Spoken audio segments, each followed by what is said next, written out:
72-year-old Bella signed the final document, effectively giving away her life savings, her pristine home, and her vehicle to the two people she trusted most, her children. They thought they had left her with nothing but the clothes on her back. They were wrong. They forgot the dirt. Grief has a peculiar way of blinding a person to the sharp edges of reality. For Bella Alden, the sudden passing of her husband of 46 years, Richard, left her in a fog so thick she could barely navigate the hallways of her own home. Richard had been the anchor of their lives, managing the finances, maintaining their beautiful 4-bedroom estate in the Denver suburbs, and keeping the peace between their two fiercely ambitious children. When a sudden stroke took him in the middle of a Tuesday afternoon, Bella's world collapsed into a quiet, terrifying void. Her children arrived before the funeral arrangements were even finalized, swooping in with an urgency that, at the time, Bella mistook for profound love and concern. Abelardo Alden, a mid-level logistics executive from Chicago, was the first to cross the threshold.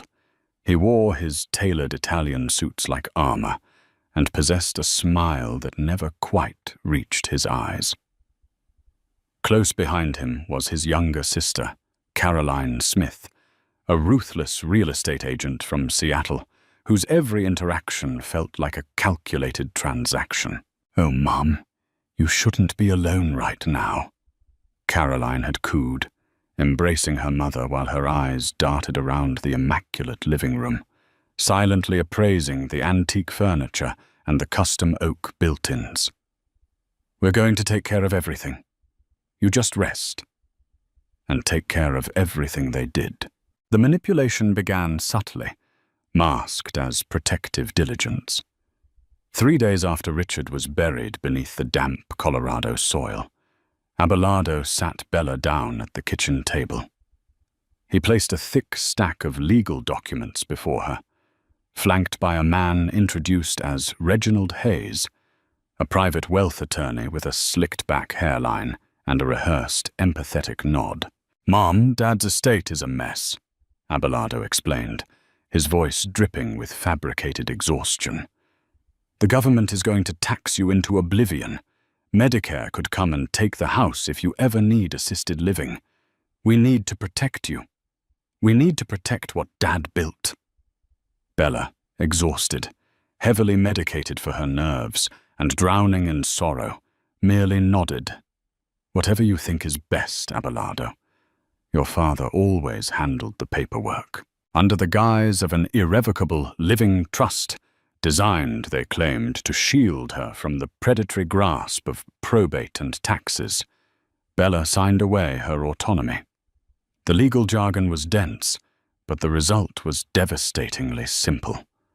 To protect her assets, the following transfers were executed immediately. The primary residence, the Denver estate, valued at roughly $850,000, was transferred entirely into the trust, with Abelardo and Carolyn named as sole trustees and beneficiaries. Liquid assets. The joint Chase Bank savings and investment accounts, containing just over $412,000 of Richard's life insurance and retirement funds, were drained and reallocated into the trust. Vehicles. Her pristine, newly purchased Lexus RX 350 was retitled.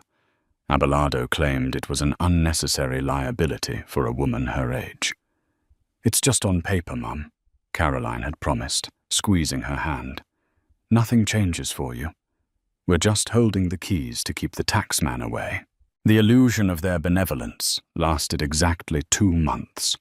The first red flag appeared when Bella's debit card was declined at a local grocery store. Confused and humiliated, she called the bank, only to be informed that her personal checking account had been closed. When she phoned Abelardo, his tone was entirely different from the comforting son who had sat in her kitchen. It was cold, clipped, and corporate. "Mom, you were spending too much on unnecessary things," Abelardo said over the phone, the sound of a bustling office in the background. "Caroline and I have reviewed the budget. We're liquidating the house. It's too big for you anyway, and the market is peaking." "Liquidating? Abelardo, this is my home," Bella gasped, her heart hammering against her ribs.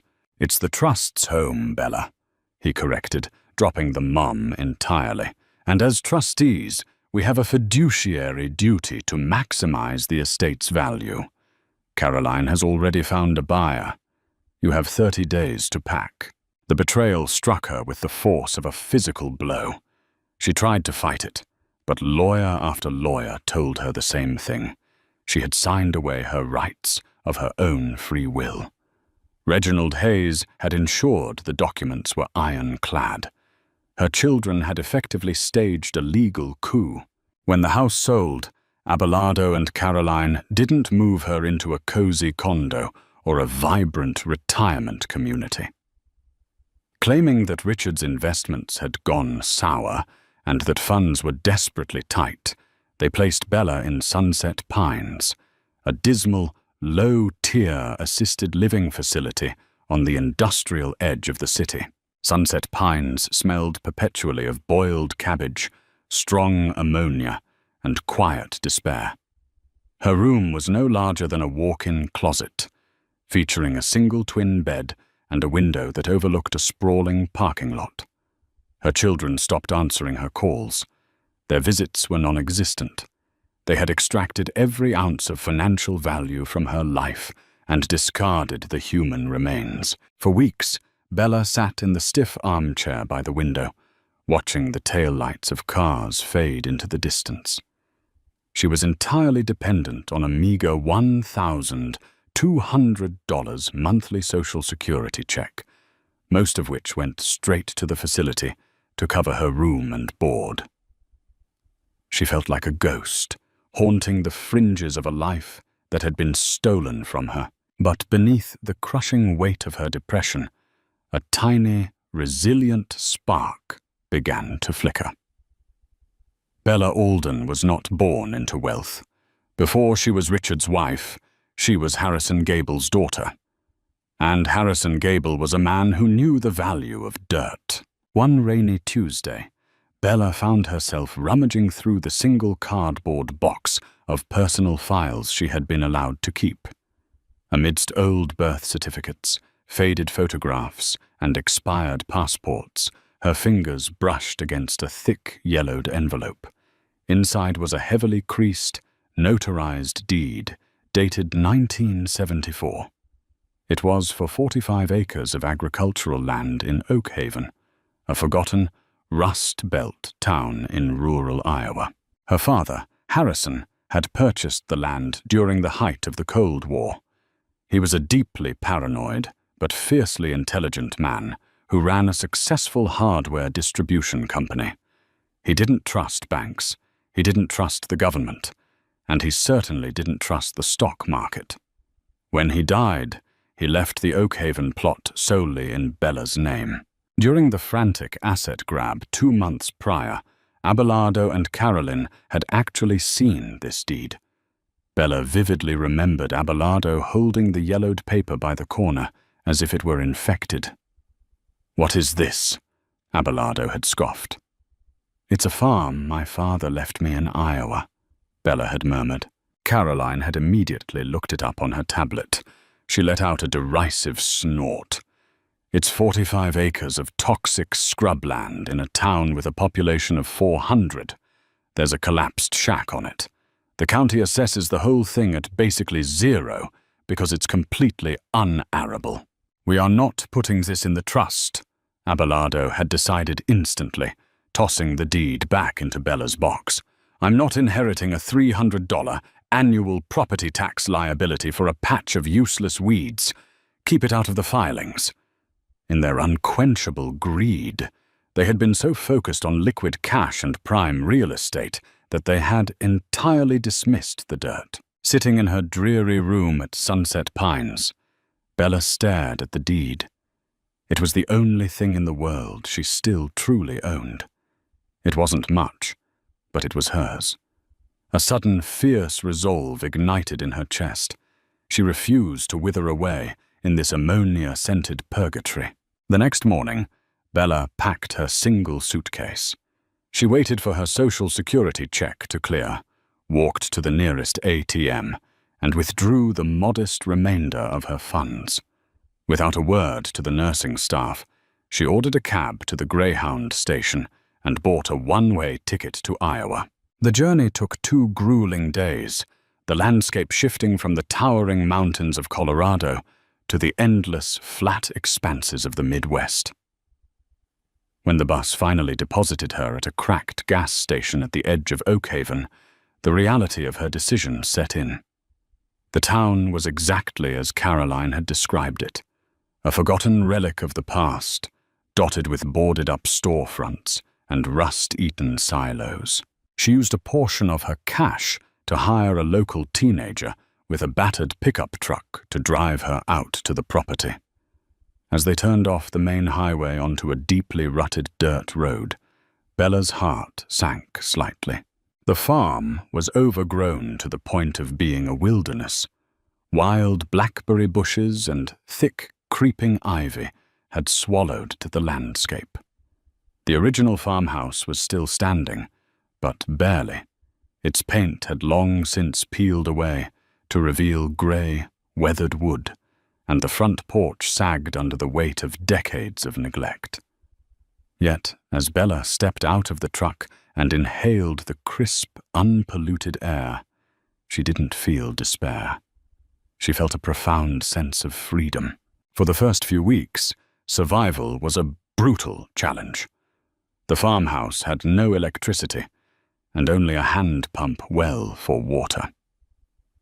Bella spent her days scrubbing decades of grime from the original hardwood floors, patching shattered windows with heavy plastic, and surviving on canned soup heated over a small camp stove. Realizing she could not reclaim the land alone, she ventured into town and posted a notice on the local hardware store bulletin board. That was how she met Samuel Brooks. Samuel was a rugged, quiet man in his late 50s, a former Marine turned local contractor who took pity on the elderly woman, trying to tame a wilderness.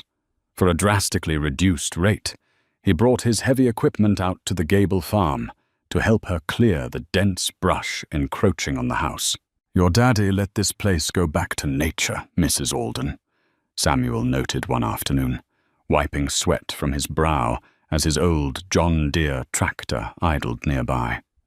"Soil's too rocky for corn. Trees are too scrubby for timber. What exactly are you planning to do out here?" "I'm going to live, Samuel," Bella replied simply, handing him a glass of well water. That's all. In their 3rd week of clearing, they moved to the northern ridge of the property, an area completely obscured by an impenetrable thicket of thorny locust trees. Samuel was using the tractor's front loader to uproot the dead trees when the heavy steel bucket struck something in the earth with a deafening metallic clang. The tractor shuddered and stalled. Samuel frowned, hopping down from the cab. Bella, who had been pulling weeds nearby, hurried over. "Hit a boulder?" she asked. "Doesn't sound like rock," Samuel muttered, grabbing a shovel from the tractor bed. He began to dig around the area of impact. After 10 minutes of displacing dark, heavy soil, the shovel scraped against a flat, rusted surface. It wasn't a rock. It was a massive, reinforced steel hatch, set deep into a thick concrete foundation that had been entirely buried by time and overgrowth. And Bella's breath hitched. She suddenly remembered her father's eccentricities. Harrison Gable was obsessed with the Cold War, convinced that society was perpetually on the brink of collapse. He had spent his summers in Iowa, alone, working on the farm. "Samuel," Bella whispered, staring at the heavy steel ring welded into the center of the hatch. "Can you open it?" It took a blowtorch, a heavy iron crowbar, and the winch on Samuel's tractor to snap the heavy, rusted padlock and heave the massive hatch open. A rush of stale, damp air escaped from the darkness below. Equipped with heavy-duty flashlights, Bella and Samuel descended a flight of solid concrete stairs into the subterranean gloom. It was a bunker, but it wasn't stocked with canned beans or gas masks. As the beams of their flashlights swept across the massive underground space, Bella gasped, dropping her flashlight in shock. The bunker, roughly the size of a commercial gymnasium, was climate-controlled by a passive geothermal system her father had ingeniously constructed. Lined up against the far wall, resting on heavy cinder blocks and covered in thick, dust-laden canvas tarps, were the silhouettes of 5 automobiles. Samuel walked over, his hands trembling, and pulled the corner of a tarp back. Beneath it sat a pristine, untouched 1969 Chevrolet Yenko Camaro, its factory paint gleaming in the harsh beam of the flashlight. Next to it, a 1963 split-window Chevrolet Corvette. They were automotive ghosts, 0-mile museum pieces preserved flawlessly in the dark. But the cars were only the beginning. Stacked on industrial metal shelving along the right wall were dozens of heavy military-grade ammunition crates. Bella approached them, her hands shaking as she undid the heavy latches of the nearest box. It wasn't ammunition. The crate was packed to the brim with heavy, velvet-wrapped bricks. Bella peeled back the fabric. The dull, unmistakable gleam of solid gold caught the light. Next to the bricks were neatly stacked rows of sealed, airtight tubes containing hundreds of 1907 St. Gordon's Double Eagle gold coins, a numismatic hoard of unimaginable value. Harrison Gable hadn't just hoarded supplies for the end of the world. He had hoarded wealth completely off the grid, hiding his massive fortune in physical assets buried beneath a patch of worthless dirt in Iowa. Bella stood amidst the fortune, the silence of the bunker broken only by her steady, disbelieving breaths. Her children had taken everything they could see, everything neatly filed in the modern banking system. They had left her destitute, stripping her of her dignity and her home. But they had forgotten the dirt, and beneath that dirt lay an emperor. Silence reigned in the cavernous bunker for what felt like hours. Bella stood perfectly still, her mind struggling to comprehend the sheer magnitude of her father's paranoid genius. Harrison Gable had trusted no one, and in doing so, he had unwittingly provided his daughter with the ultimate salvation. The immediate challenge was not the discovery itself, but the preservation of it. Bella knew all too well how the legal system could be weaponized. If Abelardo and Caroline caught even a whisper of this newfound wealth, they would dispatch their slick attorneys to argue that the bunker's contents were somehow property of the Alden estate, or worse, that Bella was mentally unfit and required a conservatorship. "Samuel," Bella said, her voice steady and resolute. "No one can know about this. Not the town, not the county, and absolutely not my children." Samuel Brooks, understanding the gravity of the situation, slowly nodded. "My lips are sealed, Mrs. Alden. But you can't just walk into a local bank with a brick of solid gold. People talk. You need serious help." Bella agreed. The next morning, she selected 3 of the 1907 St. Gordon's Double Eagle coins, wrapped them carefully in a velvet cloth, and asked Samuel to drive her to Chicago.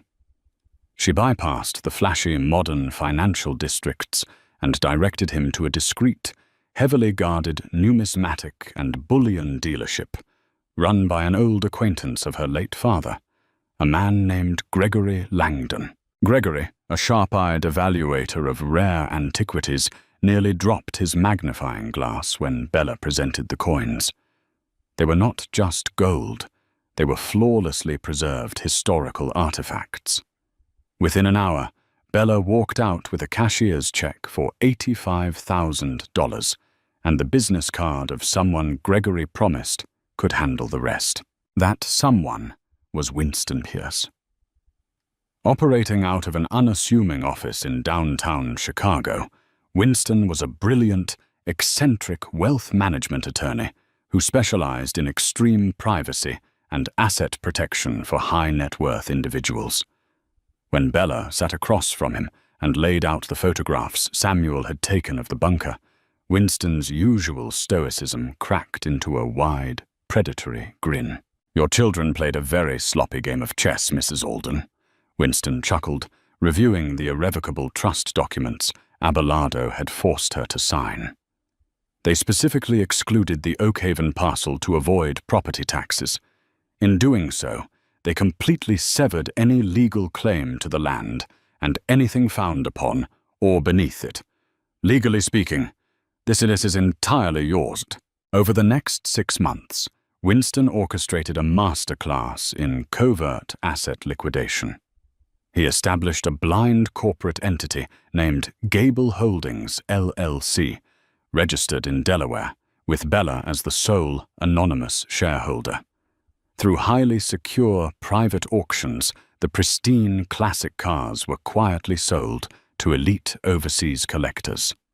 The 1969 Yenko Camaro alone fetched $3 million. The 1963 split-window Corvette brought in another $2 million. Then came the gold.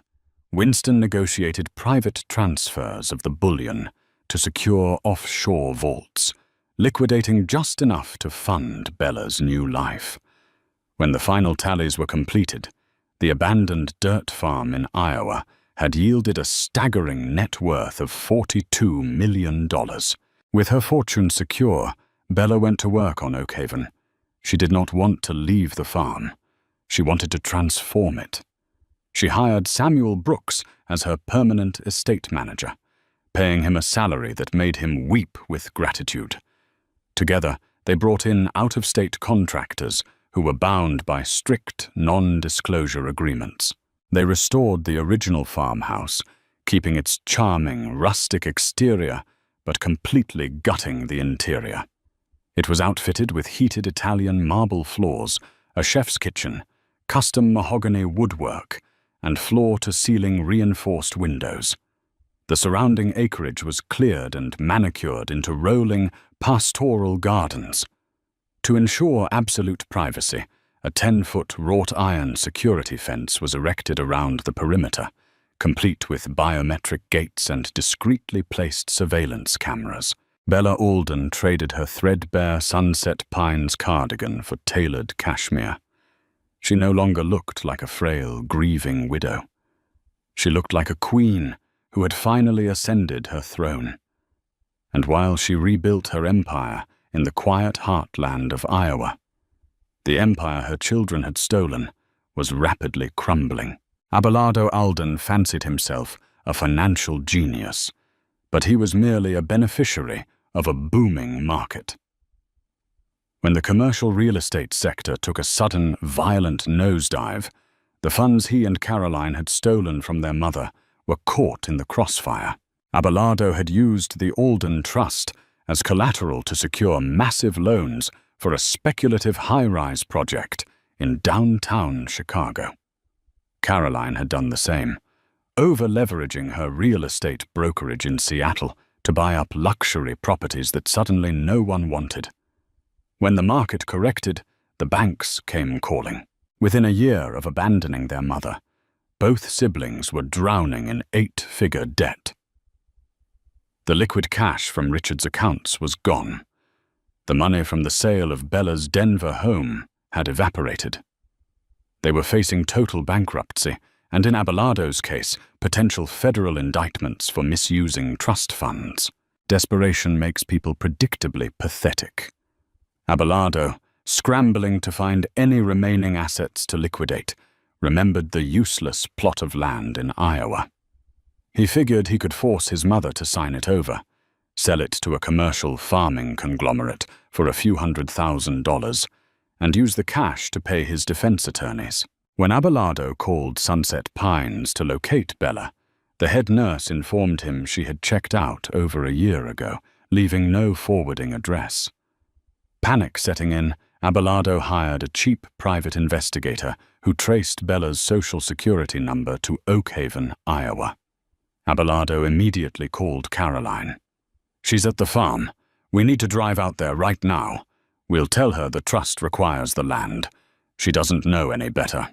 They rented a cheap sedan and drove the grueling hours from Chicago to Oakhaven, their clothes wrinkled, their nerves entirely frayed. They expected to find their mother living in squalor, easily manipulated and desperate for their affection. Instead, GPS directed them down a freshly paved private road that ended abruptly at a massive, towering wrought-iron gate. Flanking the gate were 2 stone pillars, each bearing a bronze plaque that read, "The Gable Estate." "What is this?" Caroline whispered, pressing her face against the passenger window. "This can't be the right place. The deed said this was scrubland." Abelardo aggressively pressed the intercom button on the security keypad. "Hello? I'm looking for Bella Alden. This is her son." A moment later, the heavy iron gates swung open with a smooth, silent hydraulic hiss. Abelardo drove the rental car up the winding, immaculate driveway, his jaw practically unhinged. The landscape was a sprawling, manicured masterpiece. In the distance, the farmhouse sat like a crown jewel, its pristine white siding gleaming in the afternoon sun, flanked by a massive new garage and a beautifully restored barn. Parked in the circular driveway was a brand-new, midnight blue Bentley Continental. Abelardo and Caroline stepped out of the car, entirely paralyzed by confusion. The front door of the farmhouse opened, and out stepped Samuel Brooks. He wore a crisp suit, looking nothing like the rugged contractor he once was. "Mr. and Mrs. Alden," Samuel said, his tone devoid of any warmth. "Mrs. Alden is expecting you on the back patio." Trembling, the siblings followed Samuel through the house. Caroline stared in open-mouthed shock at the priceless artwork lining the hallways and the custom finishes that rivaled the penthouses she used to sell. They stepped out onto a sprawling slate patio overlooking a private, shimmering lake. Sitting at a wrought-iron table, sipping iced tea from a crystal glass, was Bella. She looked 10 years younger. Her posture was impeccable, her silver hair perfectly styled, and around her neck rested a simple, yet undeniably flawless, diamond pendant. Standing behind her was Winston Pierce, holding a sleek leather briefcase. "Mom?" Abelardo choked out, his voice cracking. What is all this? How did you—" "Hello, Abelardo." "Caroline," Bella said smoothly, not rising to greet them. She didn't offer them a seat. "I understand you've both had a rather difficult year in the market." Caroline stepped forward, her greed temporarily overriding her shock. "Mum, where did this money come from? If Dad had hidden assets, those belong to the trust. We are the trustees. You can't just—" "Stop talking, Caroline," Bella commanded. The sheer authority in her voice made her daughter snap her mouth shut. Bella nodded to Winston. The attorney stepped forward, opening his briefcase and retrieving a thick folder. He tossed it onto the table. "Mr. Alden, Ms. Smith," Winston began, his voice laced with professional venom. "My name is Winston Pierce. I represent Gable Holdings, LLC. As you may recall, during the formation of the Alden Trust, you explicitly signed waivers excluding the Oakhaven property. Therefore, any assets discovered on this property belong solely to my client." Abelardo's face turned a violent shade of crimson. "Assets? What assets?" "That is none of your concern," Winston replied coldly. "What is your concern, however, is the contents of that folder." Abelardo reached out with a shaking hand and opened the file. Inside were copies of the massive commercial loans he and Caroline had defaulted on. But there was something else. A notice of assignment. Gable Holdings, LLC, recently purchased your distressed debt from your respective creditors, Winston explained, adjusting his glasses. For pennies on the dollar, I might add. My client is now the sole proprietor of your financial obligations. You owe her $24 million. Abelardo physically staggered backward, clutching the edge of the table. Caroline let out a strangled, breathless sob. You bought our debt? Abelardo whispered, staring at his mother as if she were a ghost. Mum, you can't do this. We'll go to prison. They'll take everything. You already took everything, Abelardo, Bella said, her voice dropping to a chilling, icy calm. You took your father's legacy. You took the home I raised you in. You threw me into a facility that smelled of bleach and rot, and you left me there to die. Bella finally stood up. She walked to the edge of the patio, looking out over the beautiful rolling hills of the land her father had saved for her. I am foreclosing on your properties. I am seizing whatever meager assets you have left. And when the federal auditors come asking about the trust funds you misappropriated, Mr. Pierce will gladly hand over every piece of evidence we have compiled. Mum, please, Caroline begged, tears streaming down her face, her expensive makeup running in dark streaks. We're your children. Bella turned back to them, her eyes devoid of any maternal warmth. The grief that had once blinded her was gone, replaced by a permanent, unbreakable resolve. I have no children, Bella said softly. I only have this land. Samuel, please escort these strangers off my property. Abelardo and Caroline were led away, sobbing and pleading, their voices echoing off the pristine walls of the estate until the heavy iron gates slammed shut behind them, sealing their fate. Bella Alden returned to her iced tea, listening to the quiet rustle of the Iowa wind, finally at peace in the fortress the dirt had built.